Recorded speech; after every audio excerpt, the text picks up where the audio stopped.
Assalamualaikum warahmatullahi wabarakatuh. Alhamdulillahi rabbil alamin. Wassalatu wassalamu ala ashrafil anbiya'i wal mursalin wa ala alihi wa sahbihi ajma'in. Amma ba'du. Rabbi shrah li sadri wa yassir li amri wahlul uqdatan min lisani yafqahu qawli. Para hadirin yang dirahmati oleh Allah Subhanahu wa taala, ada salah satu sifat yang mana sifat ini berkaitan dengan keimanan seseorang. Sifat itu adalah kufur. Kufur merupakan sifatnya,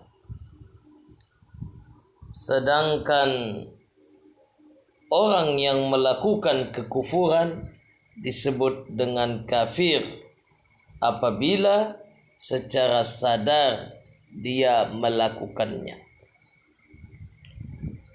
Kufur dapat diartikan dengan ingkar atau penyangkalan. Ingkar kepada Allah atau penyangkalan kepada Allah Subhanahu wa ta'ala. Kufur itu bisa kepada Allah dan juga bisa atas nikmat-nikmat yang telah diberikan oleh Allah kepada kita. Maka dari itu, jika kita kufur atas nikmat-nikmat yang telah diberikan oleh Allah, disebutlah kita kufur nikmat. Para hadirin yang dirahmati oleh Allah Subhanahu wa ta'ala, banyak nikmat yang telah diberikan oleh Allah kepada kita.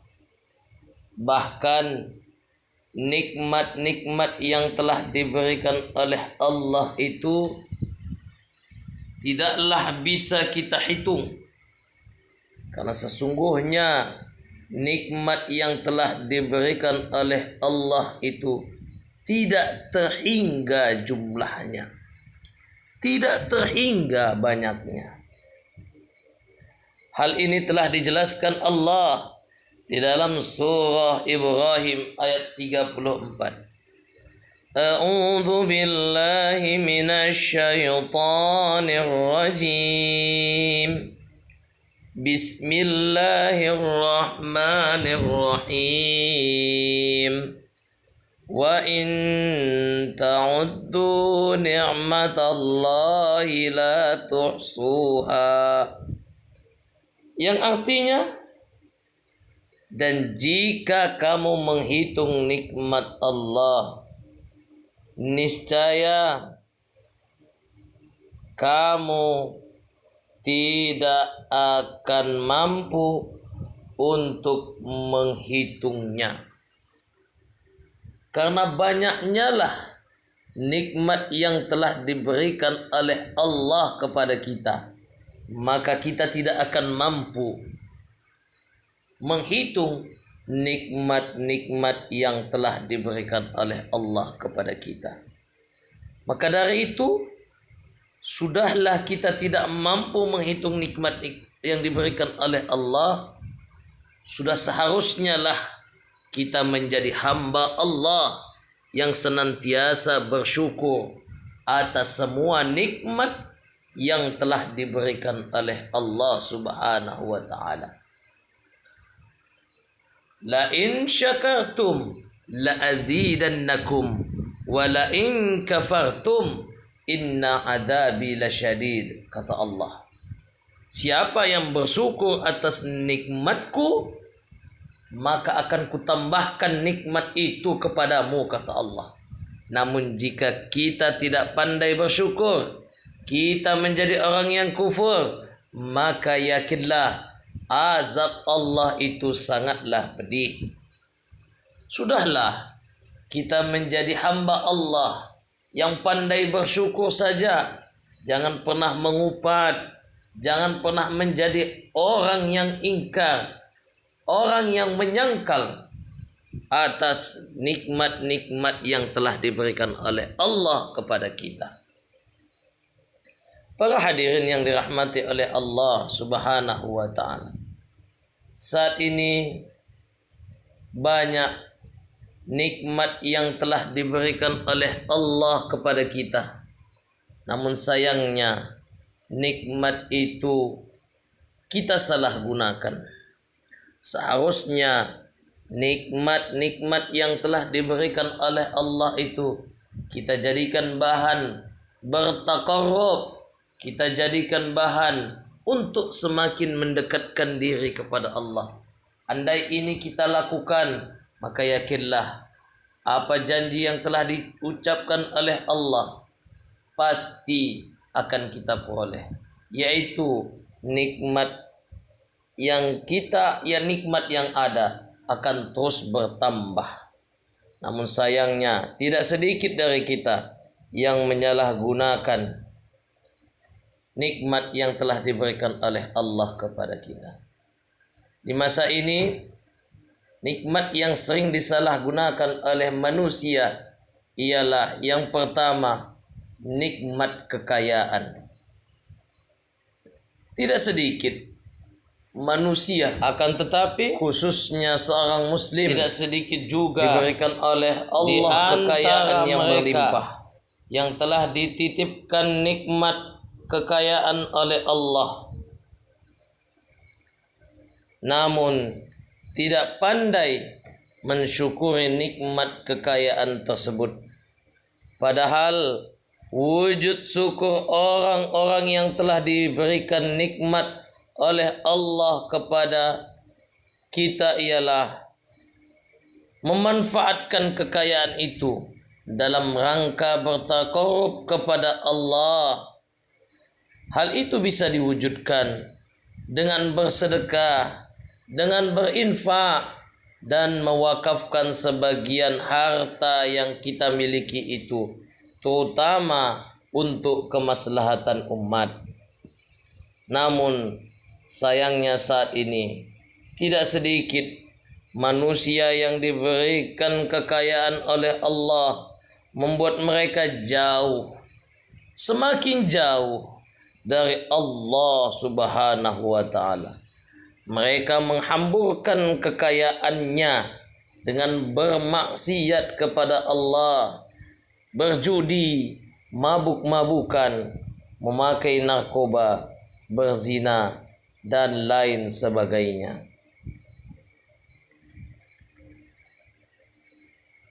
Manusia seperti inilah yang termasuk ke dalam orang-orang yang kufur atas nikmat Allah. Maka sebagaimana ayat yang dibacakan tadi, siapa yang kufur akan nikmat Allah, yakinlah kehancuran akan menimpa dirinya, baik itu kehancuran di dunia maupun kehancuran di akhirat. Para hadirin yang dirahmati oleh Allah Subhanahu wa ta'ala, kita lihat banyak orang yang kaya, namun karena kekayaannya itu tidak dimanfaatkan di jalan Allah, dia malah terjerumus ke dalam narkoba, perjudian, perzinahan, sehingga dia harus meringkuk di dalam penjara. Belum lagi sanksi sosial yang ia dapatkan karena perbuatannya sendiri. Ini adalah kehancuran yang didapatnya di dunia ini. Lebih pedih lagi, kehancuran yang akan diperolehnya di hari pembalasan karena dia tidak mampu menjadi hamba Allah yang bersyukur atas nikmat kekayaan yang telah diberikan oleh Allah Subhanahu wa taala. Para hadirin yang dirahmati oleh Allah Subhanahu wa taala. Kemudian nikmat yang sering disalahgunakan oleh manusia ialah kepintarannya. Padahal kepintaran itu merupakan salah satu nikmat yang telah diberikan oleh Allah kepada kita. Terutama kepintaran akan ilmu, khususnya ilmu agama. Bagi seorang yang berilmu, agar ilmunya bermanfaat, hendaklah dia mengajarkannya kepada orang lain. Tentu jika ilmunya tersebut diajarkan kepada orang lain, maka akan mendapatkan manfaat bagi dirinya sendiri. Yaitu ketika ilmunya bermanfaat, maka ketika dia telah tiada ilmu dari yang diajarkannya itu, pahalanya tidak akan pernah terputus. Sebagaimana yang telah dijelaskan oleh Nabi Muhammad sallallahu alaihi wasallam, "Idza mata ibnu Adam in qata'a 'amaluhu illa min thalath, sadaqatun jariyah aw ilmin yantafa'u bih aw waladin salihin yad'u lah." Yang artinya, apabila meninggal anak Adam, maka terputuslah amalnya kecuali atas 3 perkara, yaitu sedekah jariahnya, ilmu yang bermanfaat, dan doa anak yang saleh. Para hadirin yang dirahmati oleh Allah Subhanahu wa taala, begitu besarnya manfaat dari ilmu yang bermanfaat. Ilmu itu akan bermanfaat jika kita mengajarkannya kepada orang lain. Para hadirin yang dirahmati oleh Allah Subhanahu wa taala, namun sayangnya saat ini masih ada orang yang kufur atas nikmat kepintaran yang diberikan oleh Allah kepadanya. Hal ini dapat diketahui ketika dia tidak mau berbagi ilmu atau kepandaian yang dia miliki kepada orang lain, terutama ilmu yang mendatangkan kemaslahatan bagi umat. Maka bagi orang-orang yang seperti ini, Nabi Muhammad sallallahu alaihi wasallam telah mengecam melalui sabdanya, barang siapa yang bertanya tentang ilmu yang dia ketahui, kemudian dia menyimpannya, maka ia akan dikekang dengan kekangan dari api di hari kiamat nanti. Hadis riwayat Tirmizi. Di dalam kitab Tuhfatul Ahwadhi yang merupakan syarah dari kitab Sunan At-Tirmizi mengatakan bahwa yang dikekang dengan api itu adalah mulutnya, karena dia tidak mau menjawab dari sebuah pertanyaan yang dia ketahui jawabannya. Para hadirin yang dirahmati oleh Allah Subhanahu wa taala, maka dari itu janganlah engkau pelit untuk berbagi ilmu, karena sesungguhnya ketika kita mau berbagi ilmu dengan orang lain, ilmu yang bermanfaat, maka ilmu itu akan mendatangkan manfaat kepada kita, baik di dunia ini maupun ketika kita telah tiada. Dan ingat, berbagilah ilmu yang mendatangkan kemaslahatan, jangan ilmu yang mengajarkan orang untuk berbuat zalim, yang mengajarkan orang untuk berbuat tidak baik, karena sesungguhnya itu pun akan mendatangkan keburukan bagi kita, baik di dunia ini maupun ketika kita telah tiada nanti. Para hadirin yang dirahmati oleh Allah Subhanahu wa taala, adapun nikmat yang sering disalahgunakan oleh manusia ketika telah diberikan oleh Allah kepadanya ialah nikmat akan cantiknya paras yang telah diberikan oleh Allah. Cantiknya paras yang telah diberikan oleh Allah sering membuat kita menjadi orang yang tidak pandai bersyukur kepada Allah Subhanahu wa taala. Seharusnya kecantikan dan ketampanan yang telah diberikan oleh Allah kepada kita itu hanya kita perlihatkan kepada suami kita, kepada istri kita, bukan malah sebaliknya. Indahnya paras yang diberikan oleh Allah kepada kita, kita gunakan untuk menarik perhatian dari orang lain, untuk menarik perhatian dari lawan jenis kita, yang mana mereka bukanlah mahram kita. Dan ini bisa kita lihat banyak wanita dan pria yang menarik perhatian lawan jenisnya yang bukan mahramnya melalui aplikasi-aplikasi yang mengumbar aurat, yang mengumbar kecantikannya, yang mengumbar ketampanannya, seperti aplikasi TikTok, YouTube, Facebook, Instagram, dan lain-lainnya. Para hadirin yang dirahmati oleh Allah Subhanahu wa taala, sudah seharusnya lah kecantikan dan ketampanan yang kita miliki itu hanya dikonsumsi, hanya dinikmati oleh orang-orang yang telah berhak untuk melihatnya, yaitu istri atau suami kita, bukan dinikmati oleh khalayak ramai.